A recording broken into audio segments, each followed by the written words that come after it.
There's been an outbreak of measles in Washington state and a few other states, as you've probably heard, mostly because children have not been vaccinated with the measles, the MMR vaccine. Dr. Heather Felton is a pediatrician at ULP, which is University of Louisville Physicians, and she also teaches at the University of Louisville in pediatrics.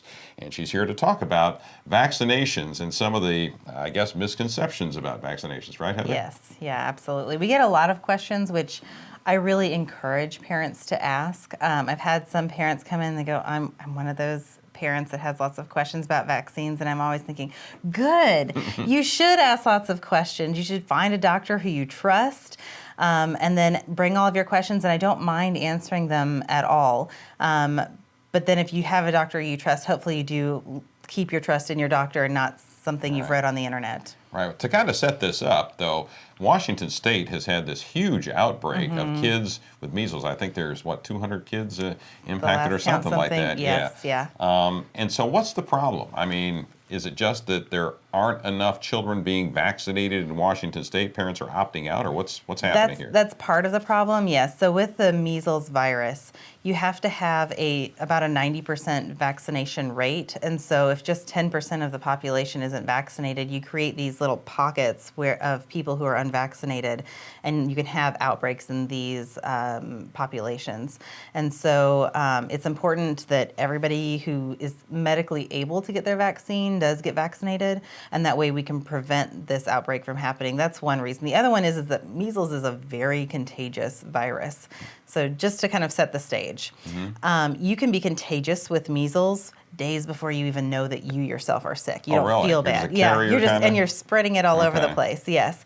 And then the particles are so small, we call them airborne, which means they can hang in the air for hours. And so let's say that I have... Lovely. Yeah, I know. That's just lovely. So I have an infant daughter. She's 4 months old. She's too young to have the measles vaccine. And so I take her out with me to the grocery store, and I walk through, but somebody who didn't even look sick 2 hours ago coughed in this area, and she just has to breathe the air and can become sick. So it's a very contagious virus. And then if you don't have at least 90% of the population who's vaccinated, then you do run the risk for outbreaks. I'm talking with Dr. Heather Felton, who's a pediatrician at the University of Louisville Physicians and also teaches pediatrics at the University of Louisville. And so you have these folks out in Washington, these kids who keep getting sick. And that's a result of their parents opting out, right? That's a lot of states, including Kentucky, if I'm right? It's a difference in different states, so what they can opt out for different reasons, right? Of getting the immunizations. Yeah, so there are some states where medical exemption only is the only, for public school. Okay, so nobody forces you to have a vaccine, but then there are, if you're going to use government resources, they do put some limitations on that. And so there are some states that say to attend public school, you can only opt out of vaccines if you have a doctor's note saying there's a medical reason why you can't be vaccinated, which, kids who are on chemotherapy, kids who are getting medicine because they've had an organ transplant, something like that would suppress their immune system, and so they couldn't get the vaccine. They rely on others around them to get vaccinated for them to have that protection. And then there are some states that allow for a personal exemption. Religious exemptions and religious exemption. So Kentucky is a religious exemption state. So if for some reason you walk in and tell the school, hey, we want to be exempted for religious reasons from getting these immunizations, your child does not have to get the shots, right? Correct. There is a signed form, a religious exemption form, that you would have to have signed. You can't just say something and make something up, but there is a religious exemption option. And you said 90% of the population in an area has to be immunized for it to be effective.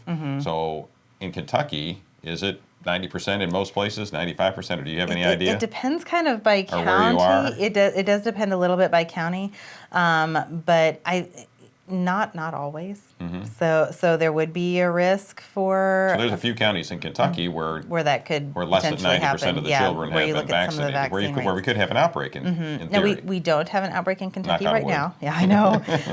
But there was a case in Bowling Green, one case that I know of so far. But that was a child that had been overseas, out of the country. It didn't have anything to do with the Washington outbreak, yes. Right. And I think that's been the case in a couple of other states where kids go out of the country and come back. Right. How old are children when they get the what is it, MMR, measles, Measles, mumps, something, and rubella. I Yes. don't even know what rubella is. I mean, that must be really real. Rubella is not that bad of an illness, but like if I got it right now. But if I were pregnant, congenital rubella, where the virus is passed on to a baby gestating in the womb, it can be devastating, and so it's important for people to be immune, so that because pregnant mothers can't get the vaccine while they're pregnant, it's too late to get it then. But if you were to become sick with rubella while you're pregnant, it can be devastating to the baby. And again, when should the children have these So shots? normally we get them at 12 months. You have to be on or after your first birthday, and they get a booster shot when they are 4. That's kind of the typical immunization schedule. Now, if there is an outbreak, or if you were traveling overseas, babies can get them as early as 6 months. It wouldn't count towards their lifelong immunity. They would still need one when they're 1. They would still need another one when they're 4. Oh, okay, so it's an extra shot. It's just an extra one. But like I said, I have a 4-month-old daughter. If there were an outbreak in Louisville, I would get her one. Get her one as soon as you I could. would. Yep. Right, Yeah, to keep her protected. So parents who say, I don't want my kids vaccinated, and there's been this ongoing debate and controversy about whether the vaccines could potentially lead to autism in children. What do you say to that, and what are the facts as you know them? So, first of all, as a child's doctor and as an advocate for children and for their families, I want to be very understanding to parents. It can be very confusing because there's a lot of information out there, and how do you know what's right and what's not? So it started, this controversy, in 1998 with a doctor from the United Kingdom named Andrew Wakefield, and he was a medical doctor, who published a study that linked the MMR vaccine to autism. It has since been retracted. The journal that it was published in retracted the article. Well, it's been debunked. It has, yes. There have been multiple studies since then, and that's part of science. That's part of peer review, and you're supposed to be able to recreate studies, and multiple people keep finding the same results. Then you would say, oh, there is some validity to this. But the opposite happened. Other people were repeating the studies. They found the opposite to be true. No link between the MMR vaccine and autism. The other thing that came up is that he was also working for a law firm that was trying to Sue the makers of the vaccine or something? Really? Yes, yeah. Okay. So there was a little bit of conflict of interest there for where he was trying to produce these results. So there was that in it too. He's also since then lost his medical license and doesn't practice anymore. So maybe that's not the best resource to go to. Yeah, so again, what I recommend is for parents to find a pediatrician who they trust and to go there and to ask all of their questions and say, these are the concerns that I have, and then to rely on the doctor that you chose for your child. Okay. Are there any other vaccinations that are somewhat controversial out there that you have trouble convincing parents that they need to get? You know, it's funny. The biggest one is the flu shot, which Really? is one. Yeah, it's the one that I get. I get The it every flu year. shot? That's if I was going to pick one that gets refused most often, it's definitely the flu shot. And it is surprising to me. I kind of have that like internal reaction to like, if there's one of these diseases you're going to be exposed to, it's going to be the influenza. obvious one, yeah. And so because we don't have very many cases that we're having measles right now, so it's a good reason to keep getting all of these vaccines because these diseases are not eradicated from the world. But like we haven't had a case of polio in the United States for a long, long time, and so. It is still important to get those vaccines, but if you talk about your exposure and your risk of disease, influenza is pretty high. Well, what are parents saying? That parents that are reluctant to get the flu shot for their kids, what are they telling you? There What's the reason? are a couple of different ones. One that is a fair argument is that it doesn't work. And every year we make About our 20 to best 30% guess. don't Right. work, And yeah. it varies from year to year. Right. And so like last year's flu shot didn't work as well as this year's did. This year's tends to work a little bit better. But that's fair. But we have found that even if you do get the flu, if you had the flu shot, you tend to not be as sick as if you didn't get the That's what vaccine. happened to me this year. So yeah, you're not as sick for as long, wasn't. and you feel really crummy when you have the flu. Yeah. So at least you can shorten the amount of time and the severity of your illness. Right. So that's one thing. Is there anything else that they say other than, hey, it doesn't work some of the time? And there are people who say, I never get the flu shot and we never get sick, and really glad that you've been lucky that long. You need to go to the casino. Right, yeah. But your luck's bound to run out at some time, especially when like kids who are in public school, you know, kids don't always have the best hand hygiene. You definitely run the risk. They're in concentrated, you know, they're in hallways and in classrooms, touching desks and door handles and things like that. And so you definitely run the risk of bringing home. I have 2 daughters who are in daycare.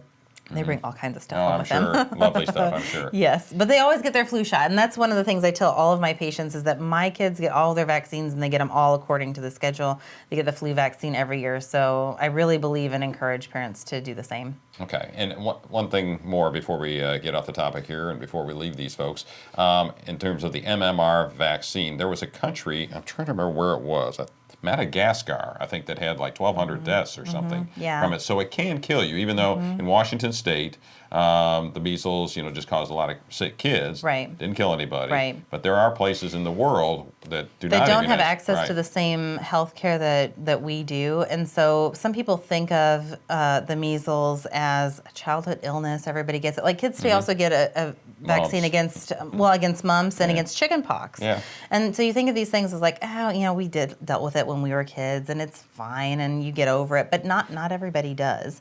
And so it can be associated with inflammation in the brain and other complications. And so why would you put your child at risk for that if they didn't have to be sick at all? Bottom line, your Get your vaccine. recommendation? I recommend getting all your vaccines and getting them according to the schedule that was set by the CDC. Okay, very good. Dr. Heather Felton from the University of Louisville Physicians, pediatrician at U of L. How do people track you down? Are you accepting new patients? We are, yep. Okay. We are on Eastern Parkway Okay. at the Kozer Charity Center location. They can call us or they can go to the U of L Physicians website and find us there.